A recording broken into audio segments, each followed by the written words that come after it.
On behalf of the Oxford Women in Leadership Alliance, I'd like to thank every one of you for being here today. I'd like to thank Asma Khan for being here with us today. So this month, Said Business School is hosting a bunch of events, as you already know, to celebrate International Women's Day. And we're honored to have Asma Khan here with us today to mark these celebrations. Asma Khan is an Indian-born British chef and one of the UK's most prominent female chefs. The owner of Darjeeling Express in London, she was the first British chef to feature in Netflix's Emmy-nominated Chef's Table, and the first chef to be featured on Vogue's list of 25 most influential women. Asma is also an award-winning cookbook author. Her debut cookbook, Asma's Indian Kitchen, won the Gourmand World Cookbook Award in the UK category for Indian cuisine. Her second cookbook, Ammu, is also being published next week, and we will also have copies of her book at the school next week. An unstoppable force for social change in the food industry and beyond, Asma has been revolutionizing the London restaurant scene since 2017 with her world-renowned Indian food, all-women team, and her commitment to training immigrant women. Thank you once again for being here with us today, and we can't wait to hear about your inspiring journey. Also, before I forget, if you could please submit all your questions here, I don't know where that, yeah, menti.com, and use that code. We'll be monitoring all the questions, and we'll be asking her during the Q&A session at the end. Thank you. Thank you.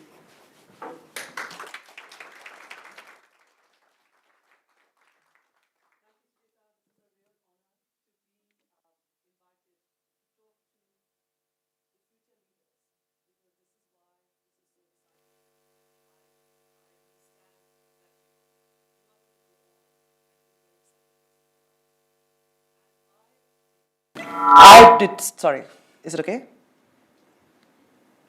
Should I continue? Yes, please. Okay, sorry about that. I know it sounded like some ghost had come in from somewhere.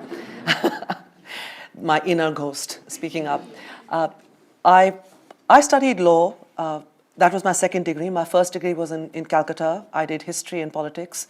I studied law, and I went on to do a PhD in law. And not for 1 second do I feel I wasted my education. It is really important. Every day I use my legal training of advocacy, of argument, of being able to figure out problem solving. And this is why people like you, having this kind of an education in a place like this, can be the change makers. There is no point living a life where you cannot make a change. And what I wanted to speak to all of you about, those who are here, thank you very much, and those who are watching remotely, is what happens when the spotlight hits you. There are two aspects to it. My concern is that there is a lot of tokenism that happens in every industry. People tick boxes. So I know that in hospitality, I'm a rare person. I'm someone who didn't go to culinary school. I very rarely call myself a chef. You see my knife skills, people run when I cut things. I'm not one of those, really chefy chefs. I'm also, if you want to really call me some title, you can call me doctor. I have a PhD. But do not call me a chef because I wasn't trained in that technique that a lot of people have trained. The other way in hospitality, people rise up through the ranks. This is the brigade system. It was set up to reflect an army unit where everyone has ranks and everyone screams at each other. Now, this is the thing that, I realized that, especially after Netflix, where my life changed overnight, my first concern was the trolls and the racism. As I was the first British chef to be featured in Netflix, which had till then only featured chefs from around the world, I was worried that people would say, oh, she's not very British, and are you very British, and look at the color of your skin, go back home. None of that happened at all. But I'll tell you why it didn't happen. I was unafraid. By the time Netflix had come to me, I had already opened an all-female restaurant in the heart of Soho. I had already got a book deal. I was writing a book deal. I was following a path that nobody else had followed, who looked like me, accented, immigrant, Muslim, in my 40s. And in my late 40s, that's the other thing. I didn't have with me a suitable boy. And this I don't mean in the Indian context. I am still married to a suitable boy who was one suitable boy. I've been married for 30 years. But I did not have a white, male venture capitalist.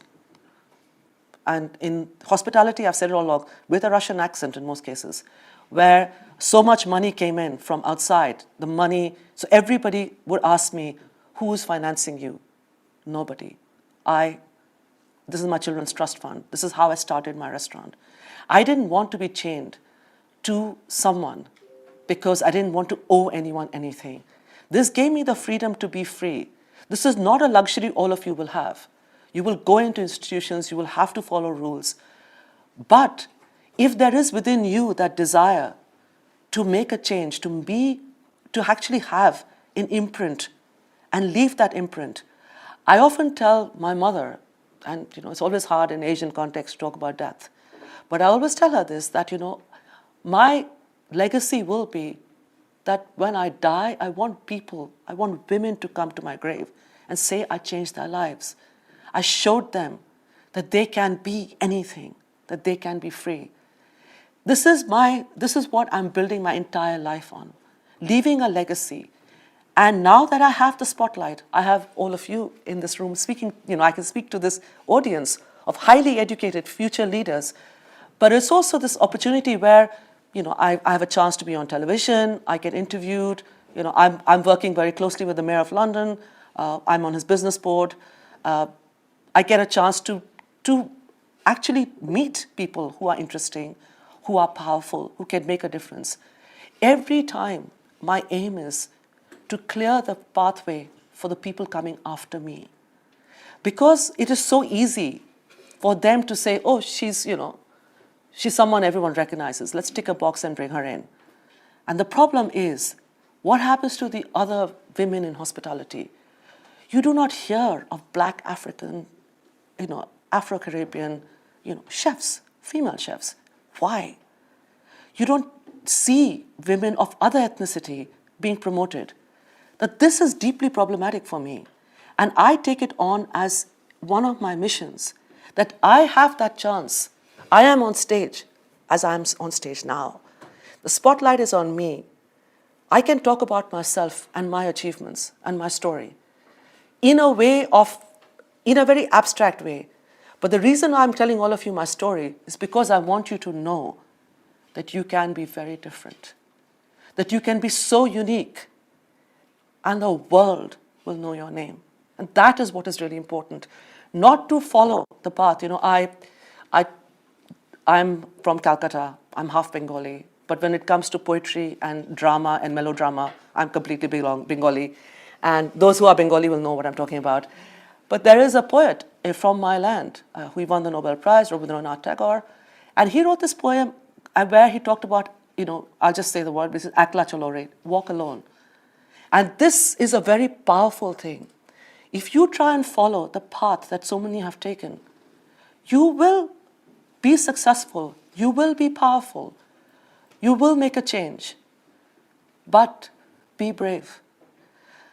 In 2012, I wanted to do a food business. I just finished my PhD viva. It's like how you're going to feel when you finish your MBA. This kind of sense of relief and achievement, and I'm done, and now, what am I going to do with my life? I knew what I didn't want to do. I didn't want to practice, which is a bit awkward because that's what I studied to do. I studied law as an undergraduate at King's College London. I did my PhD there. It was quite strange because, I didn't have the courage to tell anyone that for me, being a lawyer, somebody was going to lose that day. And it was not a win-win situation. And I wanted to be in that win-win situation where I got the pleasure of cooking for someone, and then I got a chance to see them eating. That, for me, was what I aspired to do. It was very awkward. You didn't see anyone who looked like me, who was like me, anywhere. On media, food media, television, restaurants. I wouldn't dare to dream. But I stayed up nights imagining, what if I had a restaurant? What if I could make it an all-female kitchen and get these housewives on the stage and people would recognize them? And I dreamt it, I willed it, I worked for it. I was also very lucky. I didn't do this on my own. It's very important, and this, this idea that there's us and them, and we are a female collective, and men up on the fringes. People who helped me the most are all men, empathetic men who understood. And all the men in this audience, and those who are listening in, remember one thing: you will be in a position of power and privilege at some point. Don't self-select. You're not playing Mortal Kombat. You're not looking for the tough guy. You're not selecting a football team. You're not looking for the most athletic person. You are looking for an opportunity to change the life for someone else. And I can tell you one thing, that this is something I live with every day. I walk into a kitchen of 9 women who went through abuse, enormous physical pain, separated from families, having had a very tough life. You see the power they radiate now. One of the things is they get paid the same hourly rate as me. I put my money where my mouth is. Everybody, when I'm working in the kitchen, I get paid the same rate as everybody else. And these are the little things I learned very quickly, that you can tell anyone how many times you want. You can tell your female colleague in a room how important she is and how much you're valued, and you are paying her 30% less. Even the BBC did that. This is unacceptable. You have to build a team and treat them with respect. And these are the things that I wanted to talk about. And I thought, I can talk about myself and how great it is to be where I am. Or I could take the opportunity to tell people my story. So I'm going to be very brief and tell you what I am and who I am. I come from Calcutta. The making of me is my city. I cook the food of Calcutta. Calcutta in the 80s was a very egalitarian, open-hearted place, run by a whole group of crazy Marxists. But because of that, they didn't play politics with religion and caste and class. So we understood what equality meant. And then, everyone panicked because at 18, I was the first girl in my generation of cousins who went to college because I wasn't married at 17 or 18, because I wasn't seen as someone that a Muslim family, royal family would want in their household. And I constantly heard from people telling my mother, she is so fat and she's so dark and she plays cricket on the street with the para people, which is the local boys. No one will accept her as a daughter-in-law. And I used to wait for my mother to come and tell me this. She didn't. She didn't tell me this. And this was very, very empowering for me. I realized that, she is going to give me a chance to be something. I don't want to blow it.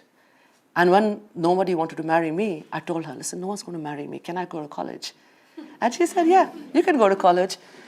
And the first day I went to college, I thought someone had died in the family because all the women in my family came to pick me up. I thought something terrible had happened. I was very happy when I saw my mother. And then I realized, my grandmother told me, I want to see what it's like for a girl to walk out of university.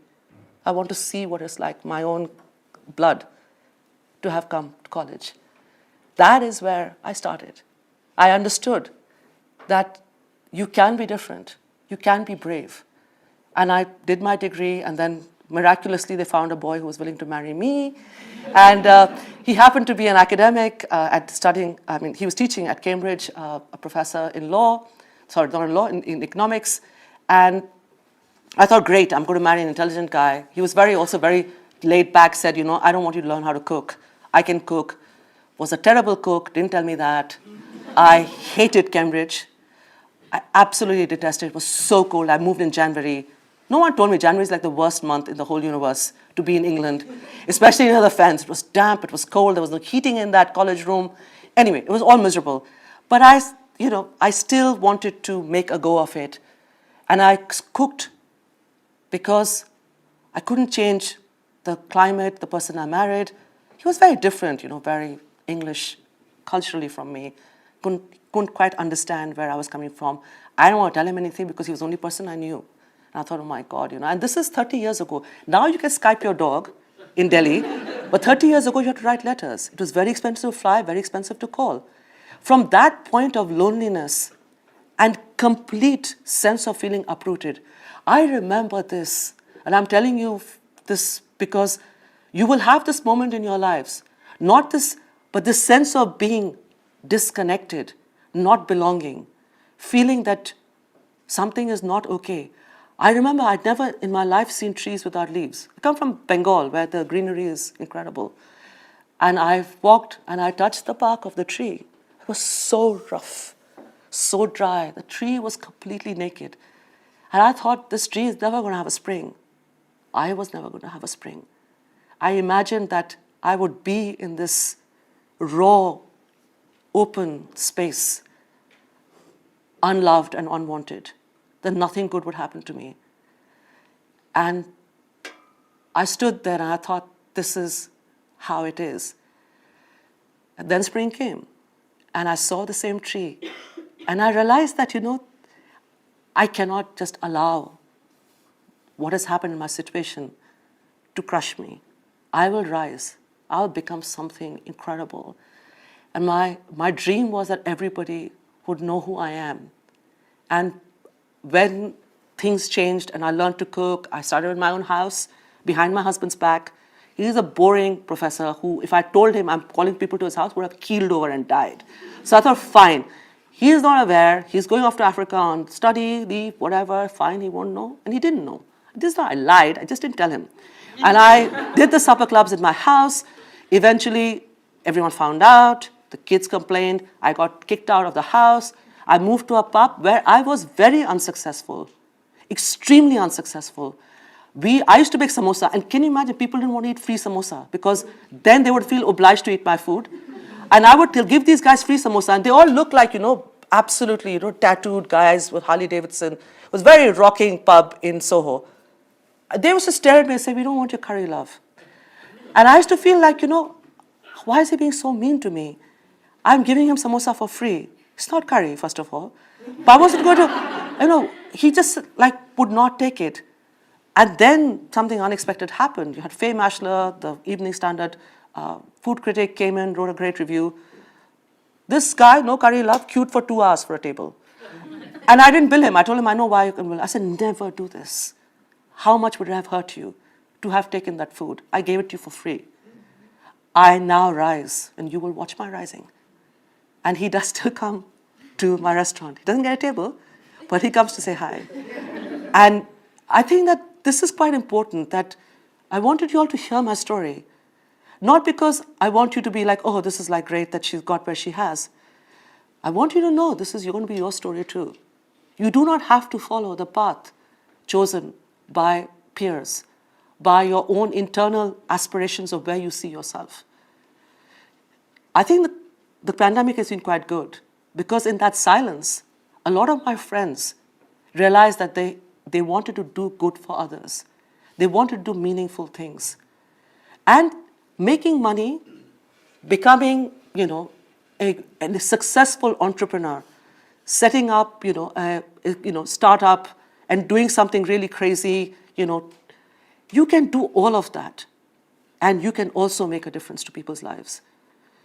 Because you are here. You've come here because you are educated. You've come here because you're privileged. Recognize your privilege and understand that you can leave a legacy which will outlive you. After you go, people will still remember you. And for that, you need to do something exciting. Be very brave and not worry about failure. One of the things that, I was very conscious of is when Netflix happened, and, I had all these media interviews, everything, I talked about the sexual harassment of women, the racism in restaurants, the fact that every time it was proved that a male chef had sexually harassed and been violent to a woman in the kitchen or to another man, none of the powerful female chefs ever spoke up. I wrote articles hoping someone would sue me. No one did. I even, and the most thin-skinned chef, Heston Blumenthal, I wrote about his entire thing about how it's difficult to have women in because when they're pregnant, they can't pick up pots. They're pregnant for 9 months. Why the hell are you picking up pots the whole time in your kitchen? You really don't know how to run a kitchen. I wrote that. He didn't say anything to me. I was like, oh, great. But the fact that there is silence is deafening of the powerful. People close ranks. I am the only person who has always challenged it. I am the outsider. I will always be the outsider. I'll tell you one thing.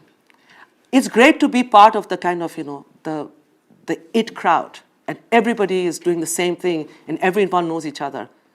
But I'll tell you one thing, it's very liberating to be the outsider, to be the heckler, to be the person who raises your voice. If you look back in history, every unjust thing, be it, segregation, apartheid, all of this ended because people were brave and raised their voices. Eventually, it took one woman said, I'm not going to get up from my seat in the bus for segregation to end. And, and talking about going back to that whole context of an American thing, I always tell people who come to ask me, what should I do? Martin Luther King said, you're a black preacher, get out of the church. Get out of your own comfort zone and your area where people will agree with you. This is where you need to be. If you're a preacher, preach outside the church. I'm a restaurateur, I'm talking to you. I mean, Srijita, thank you very much for giving me this opportunity. I really want, and I'm getting from all of you so much emotion, I feel it. And this is such an incredible thing that, people think people who do MBAs are, oh my God, they're just after money and they just want to do, get a good deal and, have a flashy car. And I know this is not how everyone is. People are not so shallow. The perception is that they're shallow. And there are people who will go ahead and be very focused on their own career and achieve everything. And good for them. Good for them. They'll spend their money eventually and other people will benefit as well, which is great. But if you can leave that very strong mark somewhere in what keeps you up at night, stop and listen to your inner voice. We don't listen to it enough. Listen to your inner voice. And this is what I have spent the rest of my time since Netflix. I have seen what it is. I pretty much see myself as my lines are there, the spotlight hits me, I come on stage. But what do I see? I see rows of women, most of them women of color, who will never get that chance to come on stage. The spotlight will never hit them. This is what keeps me up at night. The fact that there are women who are excluded. And when people tell me, you're the first British chef, you broke the glass ceiling, I don't want to be standing surrounded by glass. I want to bring the entire edifice down. Because the edifice, the doors and the windows keep people out. People out who look different, who are different. The one with a working class background, the one with the brown shoes, the one with the kind of wrong kind of tie. It's not an Eton tie. The one with all of these things, who feels that they are excluded. They stand outside. And, I just want to end by what happened to me over the pandemic. I had been trying for a year and a half after Netflix because we were dying. We had such a small place and, we were booked for 2 years. Literally for 2 years. You couldn't get a place in my kitchen or restaurant or anything. It was packed. I tried to move out. I was extremely high profile. I was in the media. I was everywhere. And I made tons of money. My mother wouldn't let me spend it. I wanted to go and buy a Rolex and I wanted to buy a bike. She told me, no, my Indian mother, no, keep the money. You never know what will happen. My God, it's as if she predicted the pandemic. She didn't let me spend the money. She forced me to save, made me so miserable. Anyway, I didn't spend the money. I kept it all. And I tried to speak to mainly white landlords about moving. Everyone told me there's nothing suitable for you. I was reminded again about that suitable boy. I didn't have a techie, smart, suave guy with me. They all asked me, do you have a business partner? I said, no, I'm a sole female founder. This spooked them beyond belief. For 1.5 years, with a lot of money, having a great credit record, being on television, having, Danny DeVito sitting in my restaurant every other day and Keira Knightley, yet no one had a space that was suitable for me. Then the pandemic came. I had to wait for men to fail before I was given the space I have. The shadow of someone like me would not have crossed a grade 2 listed flagship restaurant in Covent Garden. I had to wait for finally the men to fall out. But yet, the two landlords, thank God the older, more traditional landlords were all furloughed. I met 2 young guys who had also done MBAs, who were running the landlord's thing. I sat down with them and I told them, do something amazing. Go fight my corner.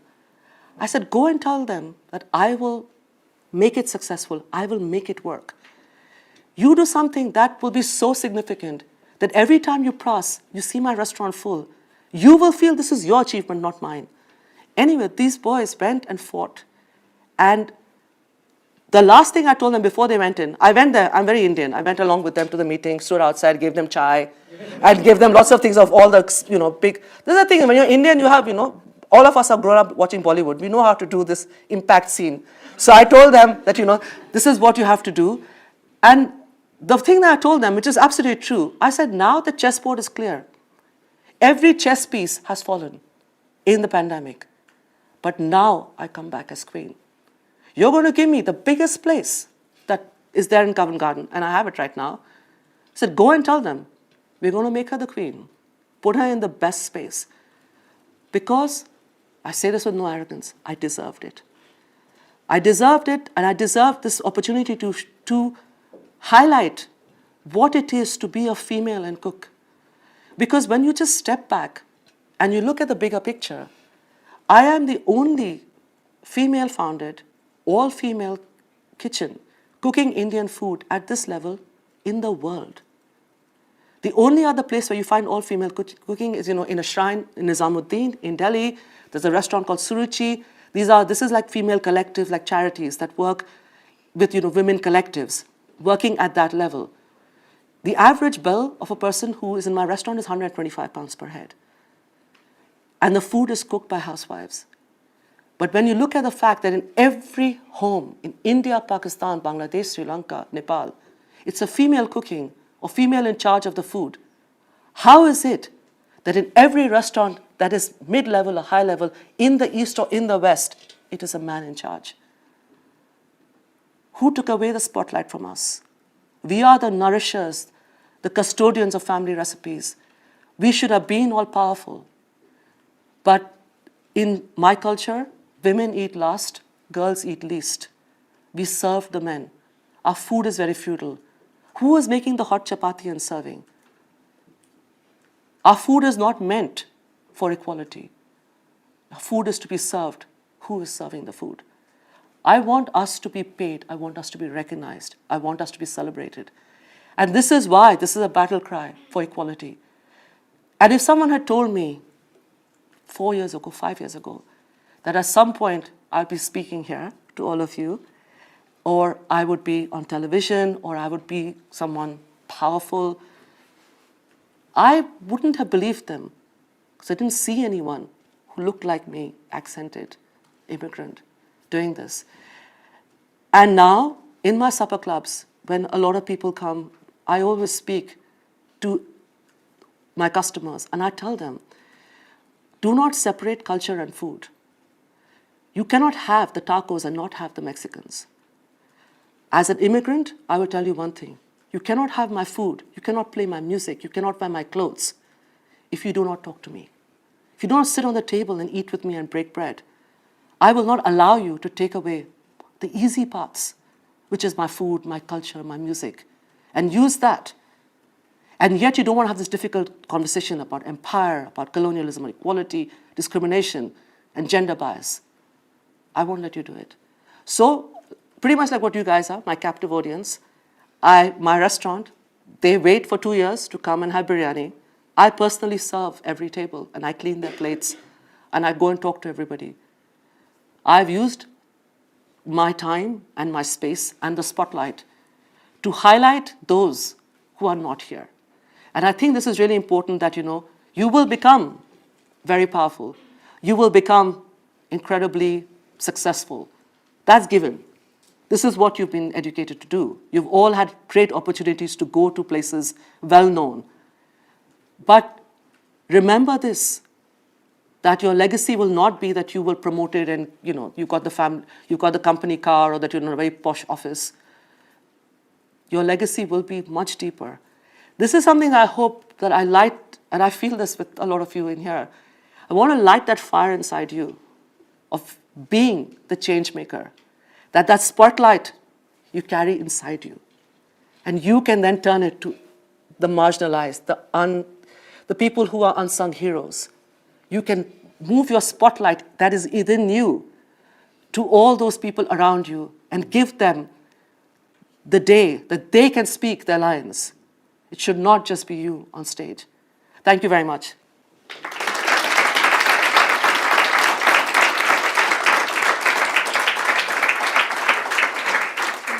Yeah. Which side do you sit?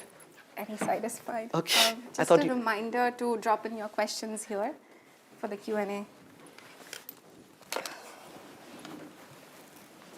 Should we get started? Yes, sure. Okay. What is your perspective on the often harsh and abusive environment in the kitchen? How do you manage your own kitchen to prevent that from happening? The thing is that there is no justification for not being able to cope with pressure. You don't hear stories about surgeons and primary school teachers going around attacking each other, physically hurting them, touching them without consent because of pressure. We all work under pressure. The justification that the kitchen is a very pressured environment is an argument presented by male chefs and has been accepted by the management. No one challenges them. It is very hard. You feel like you can't breathe and you're dying and you're struggling because there's so many people there sitting out to eat. But people who have come to our kitchen and they've seen this, when we had an open kitchen, no one is raising their voice. If you need to shout and scream, and if you need to throw hot things at a female because you're frustrated, I keep telling everybody, I'll send you to a yoga retreat in India. Go chill out. You need therapy. You should not be in a kitchen.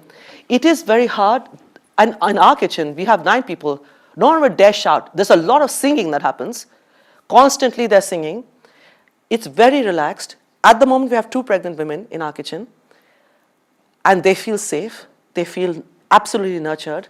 We have 2 grandmothers.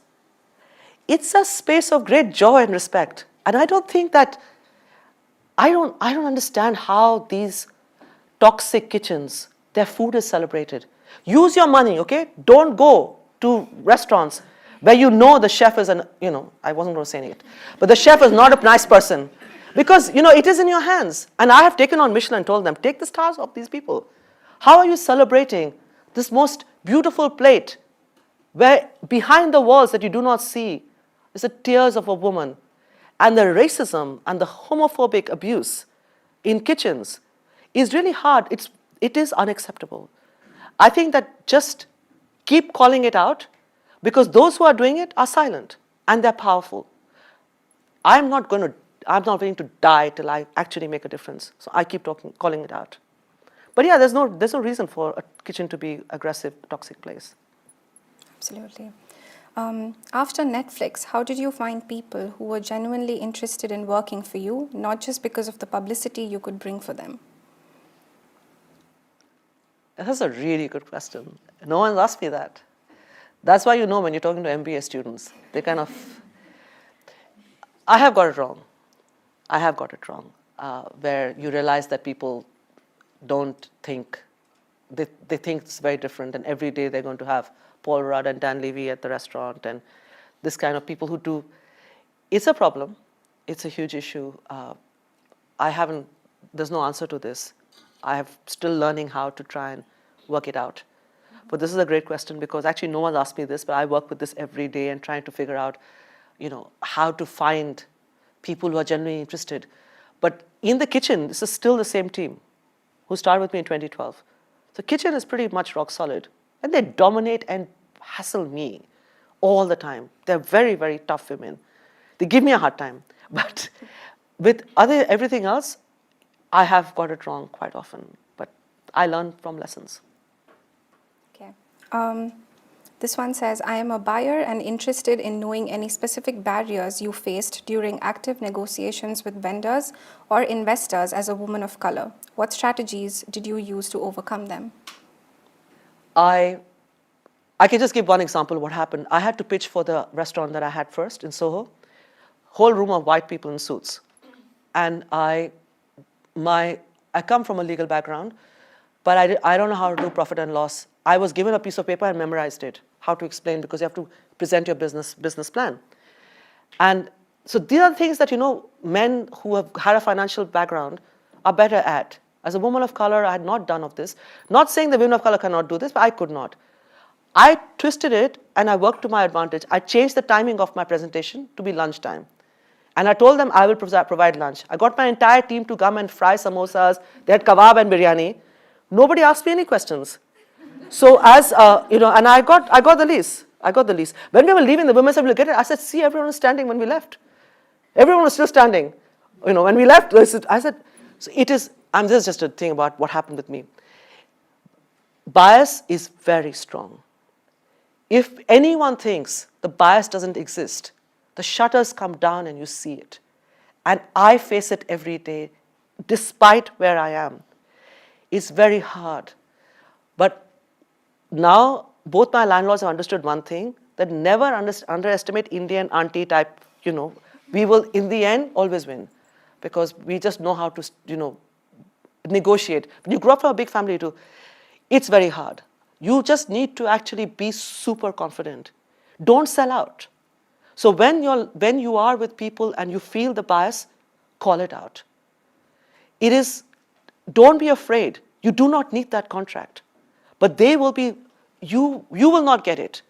But some other woman of color who comes in, they might treat her with better mannerisms, give her more of a chance. Don't walk away feeling inadequate. You do not need that contract. Doors will open for you. This no curry love, this guy, so bad to me. Look where I am today. Look where he is. He's still where he is. No curry love. So it is really important that not to let other people tell you who you are. It is incredibly hard. It is very entrenched. It's a tough thing. The more of us who win these battles, we do this for others. We show that you can succeed. I hope other women who want to go into hospitality see my story and feel braver, but it's incredibly difficult. Looking back, what are your biggest learnings from the early days of setting up Darjeeling Express?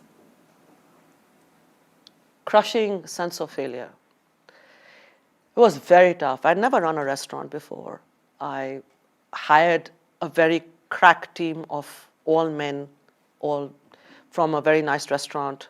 I thought they were so abusive to my customers, giving me lectures on who I was. I overnight had to sack 9 people. I'd never run a restaurant before. But I thought it's better to do this. I opened the restaurant with 2 people. And then I borrowed all the other people from other restaurants. I went around telling them I sacked my entire team. What am I going to do? Anyway, so I struggled a lot. It's not been easy. I learned a lot. I'm still learning every day. But it was really learning from my mistakes. But then also I spoke to some amazing chefs, all men, who were very kind and gave me good advice. And I had a female chef who's an ex-lawyer. Her name is Chantal Nicholson. She came and ran my pass, leaving her own restaurant for 2 days, so that she taught me how to do it. I didn't know how. I got so scared when all the checks started coming. I didn't know what to do. I didn't know how to separate them.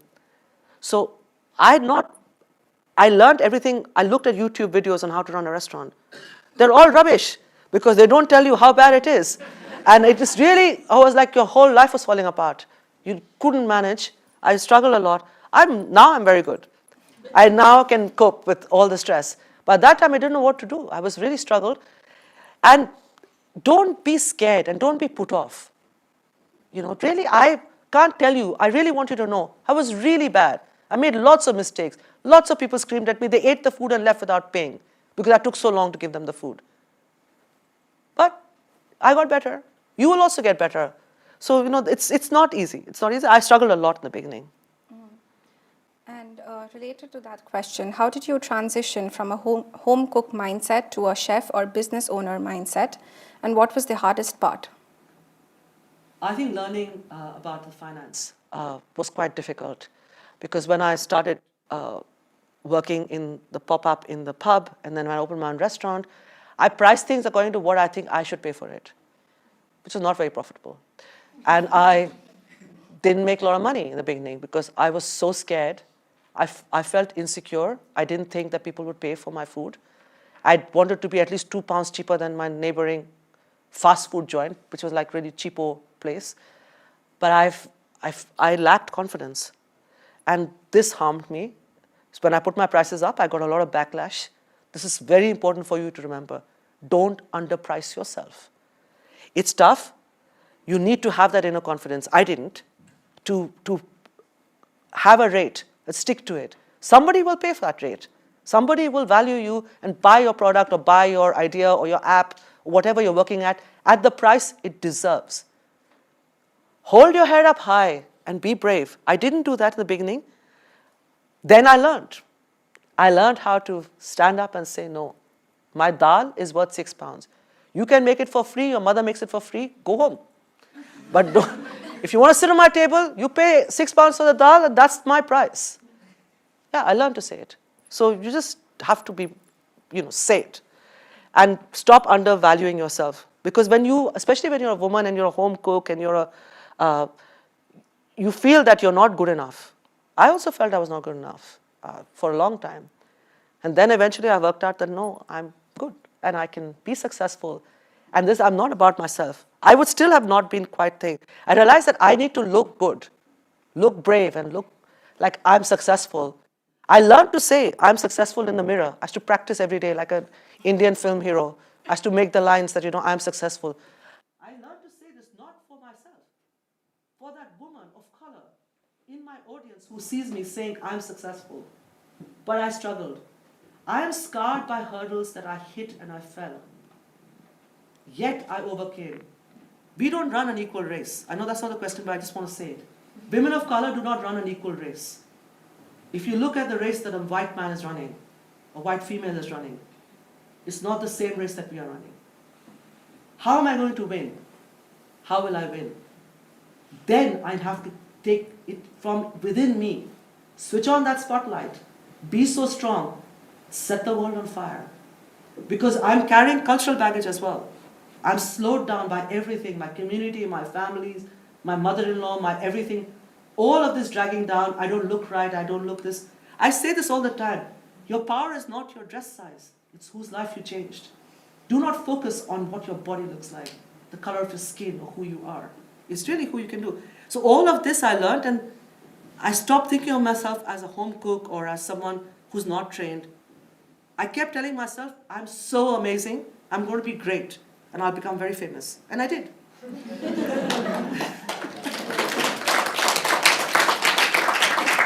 And the second part of that question was, what is your favorite dish at your restaurant? I love biryani.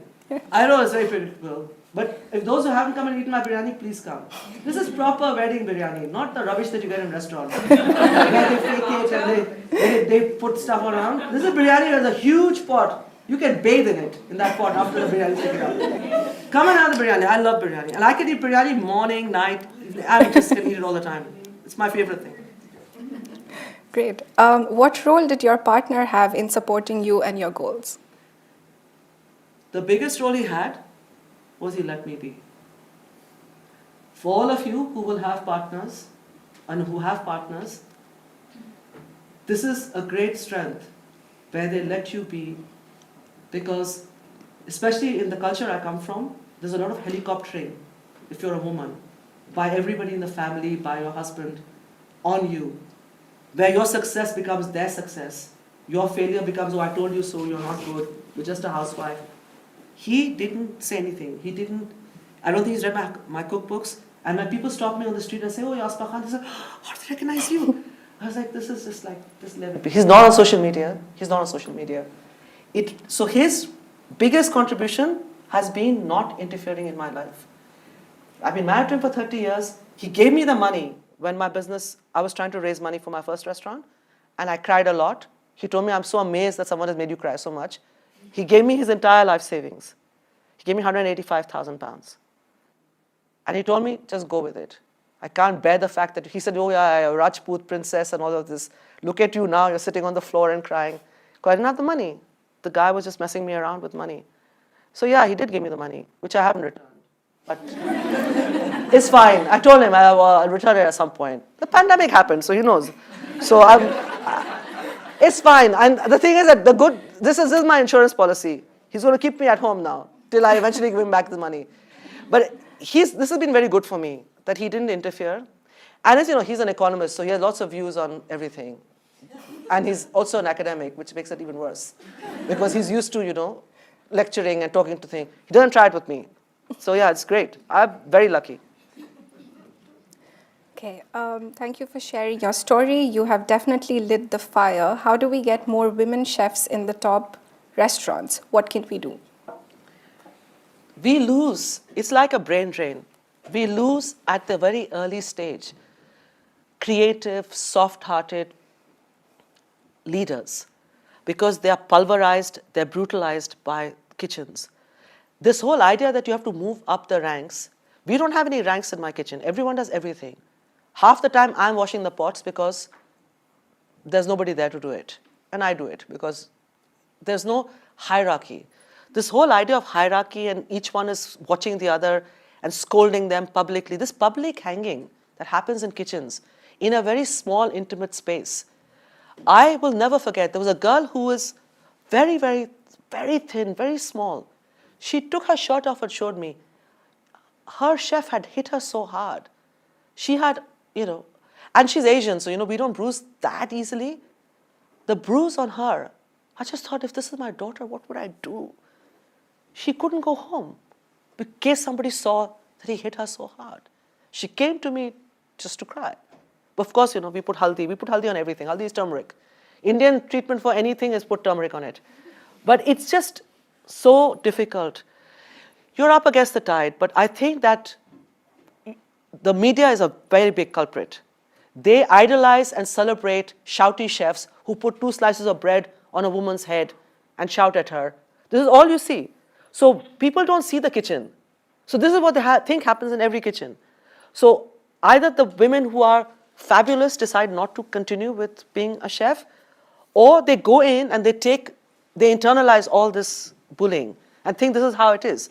It's not like this. It's not like this, and it is very wrong. We need to change. I also think that we need to have women of color in kitchens. The kitchens are not diverse enough, and that is very important. And we also need to protect younger chefs because a lot of them are vulnerable to mental health issues. If you are in England, you don't see the sunshine if you work in a restaurant. You go early in the morning, by the time your shift ends, it's late at night. You're in a kind of noisy kitchen which has not got sunshine, no breath. You get short breaks. They look after the staff so badly. Serves everyone bloody right that nobody wants to come and work for us now in hospitality. Yet they're not talking about, the way that people treat people in kitchens. They're talking about what a terrible thing it is. It's very hard to get staff. Why are you not getting staff? Because when things were going well, you treated them so badly. Yet the conversation doesn't happen. And what I'm trying to do is I want to create a union of hospitality workers. You can imagine how much everyone loves me among all the owners. But really, we need to actually have rules. So till that happens, till we actually have rules that are transparent, women cannot be protected. They're too few. If you're a woman of color, you're even more unprotected. It's very tough. It's not going to change overnight, but we all need to try our best. Hopefully something will happen. Mm-hmm. Does it ever get exhausting challenging the status quo constantly? In such situations, how do you pick yourself up and stay driven? No, it's not exhausting. I'm excited. Maybe it's in my blood because I'm half Rajput. We are supposed warrior people. No, I know that every day when the sun sets, I live one day less. This is what motivates me. Every day I want to get up and know I did something for someone else because I will live one day less. A day has gone. Dawn is my opportunity. I see dawn every day. I wake up to watch light breaking through dark. This is what motivates me. Because darkness will never stay forever. And I watch the rays of light as they break the night, and I know that day will follow night, night will follow day. Victory will come. And I just need to see someone else reach that point where the darkness goes from their life. This motivates me a lot. I know it sounds idealistic, but it's something, it means a lot to me. I want to see someone else victorious. I want to cheer that person. I want to see someone surpass me. In my lifetime, I want to see a female chef doing more than I've done right now. Succeed beyond everything that I've done. I want to live till that day where I can see it.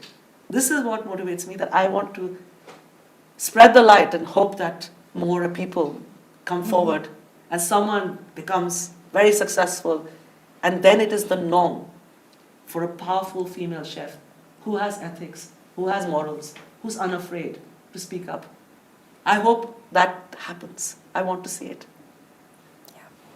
How do you instill and maintain the founding culture and values of Darjeeling Express across your organization? And where do you see Darjeeling Express in the next 5 to 10 years? I don't know. I don't know where I will be in 5 to 10 years. I'm 52. I'm not sure how long I want to continue in the restaurant. But till I die, I will fight. I will be the disruptor, the heckler, the one who challenges.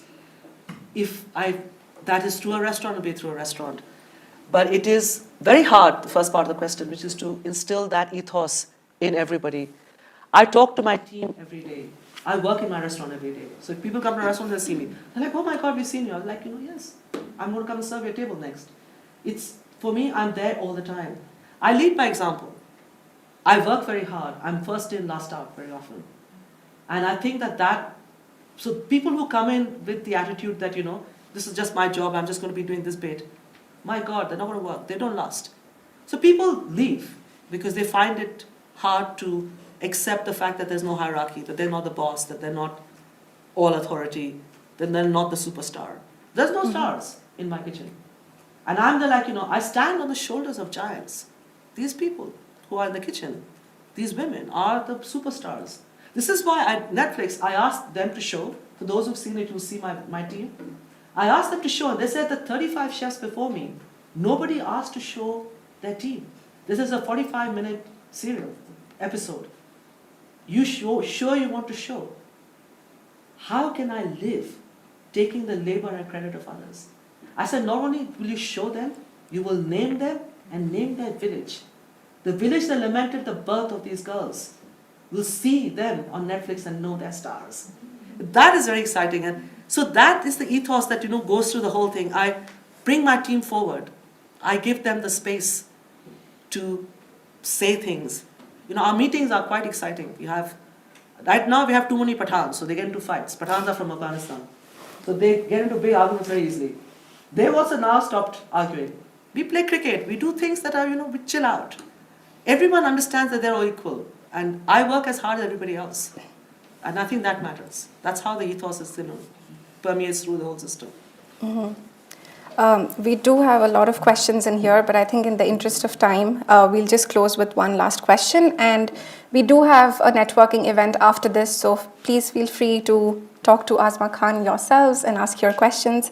So the last question, we have a lot of aspiring social entrepreneurs here with us today. So what is your most favorite and least favorite thing about being a solo founder? The loneliness is crushing. It is an extremely lonely. If people told me writing a PhD is very lonely, my God, running a business as a sole female founder is debilitating. But there are very good days and there are some bad days. You just have to focus and pick yourself up and know that this day will end, dawn will come, and it'll hurt less. And it will be, it's not that I don't cry, I feel horrible, I feel devastated that things have gone wrong or someone has said something to me. But I pick myself up because I understand that I represent so many women in my kitchen, my entire team. I cannot be broken. So I fix myself and I go on. So it's very hard to be a female founder, sole founder of anything. All of you who will set up your own businesses will know this. But it's also very, very empowering. You don't have someone you need to justify to. I come from a culture where we do arranged marriages, where you're constantly having to explain everything to everyone. Everyone interferes in your life, from what you're wearing to who you are, and your hairstyle and the fact that you don't have painted nails. So I understand this culture where people are constantly on you. Advantage of being the sole founder is nobody will bother you. But your failures are difficult. Your success is what people see. What you all are all seeing is now my success. I've slightly told you about my failures, and they are more than my success. I have failed more than I have succeeded. But I have stayed driven purely by the fact that I represent others as well. This is not just my path. So even though you're a sole founder, I think you need to understand that everyone owns your business. Everyone is part of the story. And I see everyone who works for me, even the customers who come, we are all Darjeeling Express. In some ways, people tell me, I felt I went home. Someone left a note, I remember, on my table. I know we're running out of time, but I want to say this. He left this note saying, I felt a yearning for a place I had forgotten existed. This is what Darjeeling Express did to me, and now I yearn to go home. I had memories of home. And this is why it's so important that this is not just me. I feel that everybody, and I know that some people who might follow all the kind of tabloids, like someone like Paul Rudd, who was here for a month, came 3 times. There's only 3 times he could get a table. And, these are people who can go anywhere. Why do they choose to come? So when things are tough, I pick myself up thinking the fact that I have a family. This is my family. I represent everyone, and everybody is me as well. You've got to find tools to be brave. I mean, I cannot emphasize enough how important it is to be unafraid. If you are a sole founder, be unafraid. Great. Thank you very much. That was good.